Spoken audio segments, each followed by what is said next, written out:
Зохиолч Алдан гэрлийн амар сайхан эр хүн өгүүлэг. Гэрт нь хэрүүл тасархаа болсон ч тэмцэлгүйгээр тэгш амьдрал ирэхгүй гэж чимгээ бат итгэлээ. Суманд гадаад хэлний багш Хандар гих галтай бүсгүй ирээд либерал эмэгтэйчүүдийн холбоог үүсгэж архи дарс хүртэж ялхайж хэвтэж эхнэр хүүхдээ даралдаг эр нөхрүүдийг хойшид төвчихгүй гэж өндөр дуугаар хэлж хүүхнүүдийн цөсийг хөөргснөөс л энэ бүхэн эхлэлтэй. Ямар бурангуй мүлжилгийн дор номхон хүлцэнгүй амьдарч ирснээ холбоонд элссний ачаар л чимгээ ойлгоод буй. Үннийг хэлэхэд түүний нөхөр Гандүл ажилгүй 10 жил илжирч хэвтсэн хүн.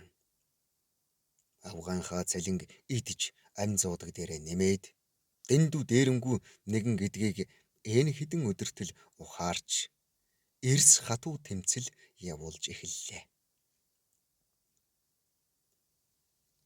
Архи дарсаан цэгл аяг тавга уга гэсэн шахалтаас болоод нөхөр нь тесэртлээ уралсан ч гэргий бууж өгсөнгүй. Гэр доторх зөрчил эцсийн цэгтэн хүртэл хурцдсанаар сумын төв нэг анхаагүй алмаа ирээр дутав. Аймаа хорлцсон юм биш. Чамаас саллаа гэд хэдэн хэртэй хувцаан цүнхэлж үүрээд арилсан хэрэгэлдээ. Муу амьдрахыг чи ганцаараач чадна шүү дээ гэж зоригжуулж байсан либерал Хандар арслан заан шиг лужир том хоолны савнаас салсан болохоор амьдрал чинь өмнөхөөс эрс сайжирна гэж батлан ятгав. Нэг жил өнгөрөхөд Гандулийнх байснаа чимгээгийнх болсон өрхийн амьдрал нэг л биш болчихлоо. Өвлийн хүйтэнд ирэхэд нь пүн хийсэн дулаан гэр угтдаг байсныг өөрийн ирэхгүй өгүүлнэ. Гэхдээ бие л daарлаа гэж бодоод байхаас сэтгэл даарад буйгаан мэдрэхгүй. 3 хүүхдэн ч нурмайгаад цаанаа л гундуу. Хижээл номоо хаялаа, даалгавар хийхээ боллоо гэх хонх чихнээс байнга уяатай. Нөхрөө чигчи хуруундаач хүрэхгүй өндөр боловсралтай химийн багш хүн гэж гэдэлзэх мөртлөө бусдын хүүхдийн төлөө л зүтгэхээс өөрийн хүүхдээ хайчихсан явснаа чимгээ ойлгов. Ачигч галчхнаас дээш ахиж үзээгүй нөхөр нь том охиныхон айлгврын бодлогыг ч хүртэл хамт бодолцдог байсныг сая л мэдэж мэл гайхав. Гандулийг ажилгүй л гэж боддог.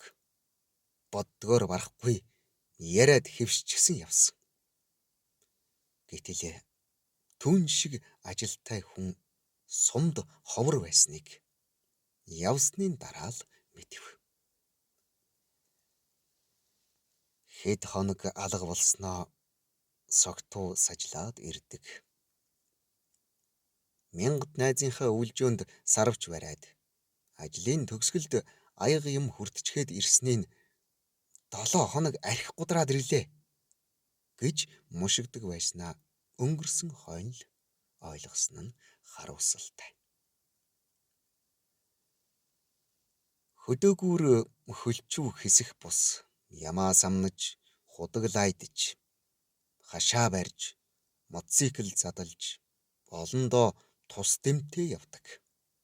Түүний хариу шөлний хонь, өвлийн идэж, түлш болж ирдэг байсныг залингийн зээлээр идшний өхөр авч байхдаа л чимгээ ухаарав. Мөн нөхөр минь надаас дутхгүй цалинтай хүн байжээ гэж шүрс алддаг боллоо. Ганцаар болсон гэд сумын овлоггүй залуус шөнө хаалга малтаж дээрлэхэд сайн ханыхаа түшгийг таанч мэддэггүй явж дээ гэд үүр цайтал мэгшиж хэвтгэд хүрнэ. Бүтэн 2 жилийн турш шаналж инэлж гутарч гуйснаас болоод тэрв чимгээгийн элгэнд асуудал үүсч давхар цөс бөөр нь хямраад аймгийн эмнэлэгт хэвтгэхээс өөр аргагүй боллоо. Сумандаа гурвуулхнаа үлдсэн бүлтгэр өрстэй санаа зовноод цаашаа дамжирвал хорт хавдарч болж мэднэ гэд буй өвчнөө бодон мэгшүүлж хэвтгэл. Нулимстай нүдэнд нь уур хайн алаг хувцастай хүн торох шиг. Танил дотн үнэр сэнхийхт нь аньсгаа арчин ширтэв. Алзахгүй дээ хань минь. Би их эмчтэй уулзлаа. Сэтгэл санаагаал тайван байлгах нь чухал гэж байна шүү. Гэхдээ чимгээ нөхрийгөө тэврээд асгартал уйлчихлаа.